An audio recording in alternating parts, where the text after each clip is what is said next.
Hello everyone, hope you are doing well. Welcome to the maths in my way classes. तो दोस्तों, पिछले lecture में हमने देखा कि ट्रिग्नोमेट्रिक रेशियोज में हमने जाना साइन 30 की क्या वैल्यू होती है और बाकी सब क्या एंगल की क्या वैल्यू होती है। साइन 30 की हमने वैल्यू देखी, हाफ होती है। कोस 30 की हमने देखी, √3/2 होती है। और टेन 30 की हमने देखी, 1/√3 होती है। तो आज हम जानेंगे, इस लेक्चर में हम जानेंगे कि ये वैल्यू हमने कैसे फाइंड की। तो बिना देरी किए फिर मैं शुरू करता हूँ इस लेक्चर को। या तो दोस्तों, एक इक्विलेटरल ट्रायंगल ड्रॉ कर रहा हूं मैं।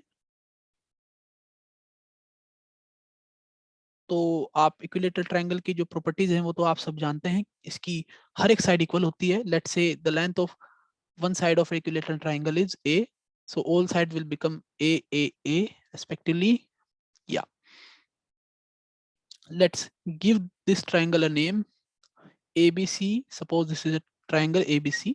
और आप ये भी जानते हैं कि each angle of the equilateral triangle is of 60 degree. So यहाँ पर एंगल ए, एंगल बी और angle C will be 60 degree. तो दोस्तों, हम क्या करेंगे, बी वर्टेक्स से ए सी पर एक हमने एक मीडियन डाला। आप सभी जानते हैं दोस्तों, इक्विलेटरल ट्रायंगल पर जब हम कोई भी मीडियन डालते हैं किसी भी वर्टेक्स से, तो वो उस अपने सामने वाली जो साइड होती है उसको टू इक्वल साइड्स में बाइसेक्ट करता है। और वो इवेंचुअली वो ही उसका एल्टीट्यूड भी होता है। तो इक्विलेटरल ट्रायंगल में एल्टीट्यूड और मीडियन कोइंसाइड कर जाते हैं। ठीक है। तो अब हम देख लेते हैं इसको, एक पॉइंट को हम नाम दे देते हैं डी। तो हम देखते हैं दोस्तों, in triangle A B and D. और हाँ, एक और बात दोस्तों, ये जो जिस पॉइंट से हमने ये मीडियन डाला, बी वर्टेक्स से हमने जो वो डाला मीडियन, वो उस एंगल को भी डिवाइड कर देगा टू इक्वल पार्ट्स में। यानी ये जो एंगल एंगल बी पूरा जो 60-60 डिग्री का था, ये 30-30 डिग्री का हो जाएगा। ये इस एंगल को भी ये बाइसेक्ट कर देगा। तो in triangle A B D हम देखेंगे कि साइन 60 क्या होगा। सबसे पहले बी डी की भी हाइट निकाल लेते हैं। तो बाय पाइथागोरस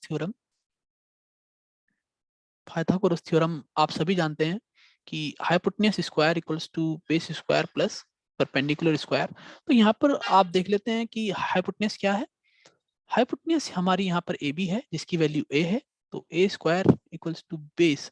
तो हमारा जो बेस है वो है ए डी। ए डी हमारा बेस है और इसकी वैल्यू है a/2।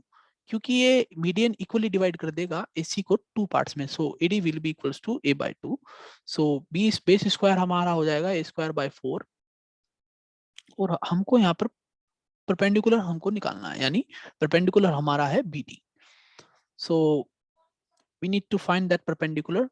Let's write it as BD square. So BD square will be equals to 3a²/4, taking square root on both sides. So BD will be equals to a/2√3. So this is the value of BD and this is the value of the perpendicular of the triangle ABD. So let's see in this triangle ABD, sin 60 will be equals to, आप सभी जानते हैं sign की तो भैया है कि बस जो सबसे बेसिक जो डेफिनेशन है वो यही है कि साइन परपेंडिकुलर और हाइपोटेन्यूस के बीच का रेशो होता है। तो साइन 60 के लिए परपेंडिकुलर क्या हो जाएगा भैया, इसके सामने वाली साइड यानी B D. So B D divided by H. H क्या हो जाएगी, A B, hypotenuse slant height. तो बी डी की वैल्यू हमने निकाली है अभी, a√3 डिवाइडेड बाय 2 और divided by A B. A B की क्या वैल्यू होती है दोस्तों, ए। सो साइन 60 यहाँ पर निकल के आ गया √3/2। आपने उस टेबल में भी देखा था कि साइन 60 की जो वैल्यू होती है वो √3/2 ही होती है। अब हम इसी तरीके से हम कोस 60 की वैल्यू इसी ट्रायंगल से निकाल लेते हैं। कोस 60 क्या हो जाएगा, बेस अपॉन हाइपोटेन्यूस। तो कोस 60 के लिए बेस क्या हो जाएगा, ए डी, और हाइपोटेन्यूस क्या हो जाएगी, ए, यानी A B. So a/2 divided by A B, यानी ए। और cos 60 की वैल्यू हाफ, टेबल में भी यही थी तो यहाँ पर ये प्रूफ हो गई। अब tan 60 भी देख लेते हैं लगे हाथ। तो tan 60 क्या हो जाएगा, परपेंडिकुलर अपॉन बेस। परपेंडिकुलर हमारा क्या है, 1060 के लिए BD और बेस क्या है AD। तो आप सभी जानते हैं BD की क्या वैल्यू निकल कर आई, a√3/2 डिवाइडेड बाय AD क्या है आपका, AD है a/2।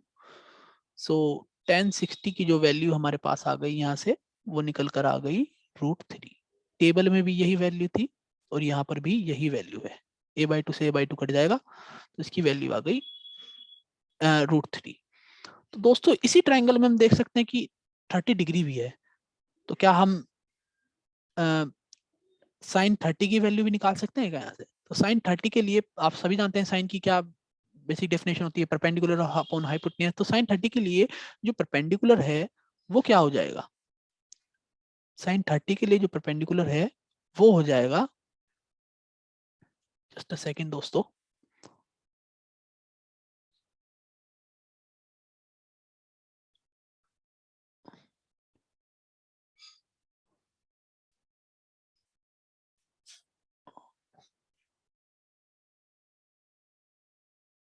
या तो साइन 30 के लिए हम बात कर रहे हैं, साइन 30 के लिए जो सामने वाली साइड है वो इसका परपेंडिकुलर हो जाएगी, साइन 30 का जो परपेंडिकुलर है वो AD हो जाएगा। सो AD डिवाइडेड बाय, इसके लिए जो हाइपोटेन्यूज है हाइपोटेन्यूज वही रहेगी AB स्लैंट हाइट। तो AD आपकी जो वैल्यू है AD की वो a/2 है और AB की जो वैल्यू है वो A है। तो साइन 30 यहाँ पर देखिए हाफ इस तरीके से ये आ गया। तो मैं दोस्तों ये आपके लिए एक होमवर्क है, आप मुझे कोस 30 और एंड टेन 30 की जो वैल्यूज है वो आप फाइंड आउट करके आप कमेंट में लिखेंगे। तो दोस्तों अब देख लेते हैं कि हमने 30 और 60 का जो खेल है हमारा, 30 degree and for 60 degree we have calculated all the trigonometric ratios. Now we will be calculating the trigonometric ratios for the angle 45 degree। 45 degree के लिए अब हम trigonometric ratios निकालेंगे, देख लेते हैं फिर वो कैसे होता है।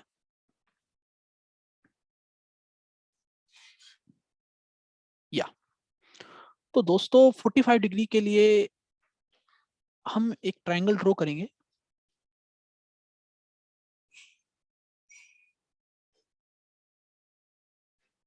या सिंपली एक काम कीजिए आप, 45 डिग्री के लिए हम एक राइट एंगल ट्रायंगल ड्रॉ कर लेते हैं।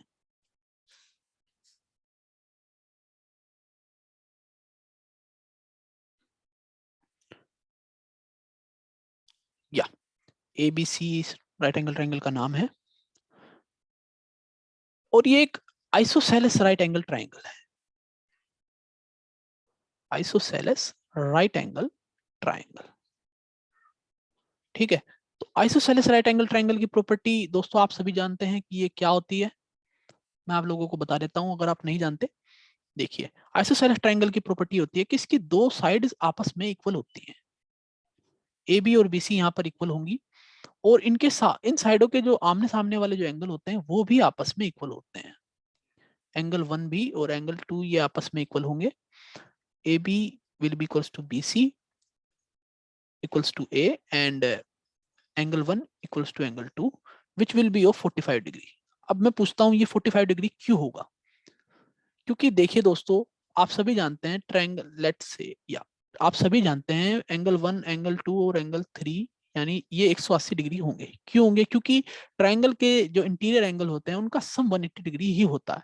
ठीक है, तो एंगल 1 एंगल 2 के इक्वल है तो मैं इसको लिख सकता हूँ twice of angle 1 plus angle 3 की वैल्यू हमको ऑलरेडी नोन है, दैट इज 90 डिग्री।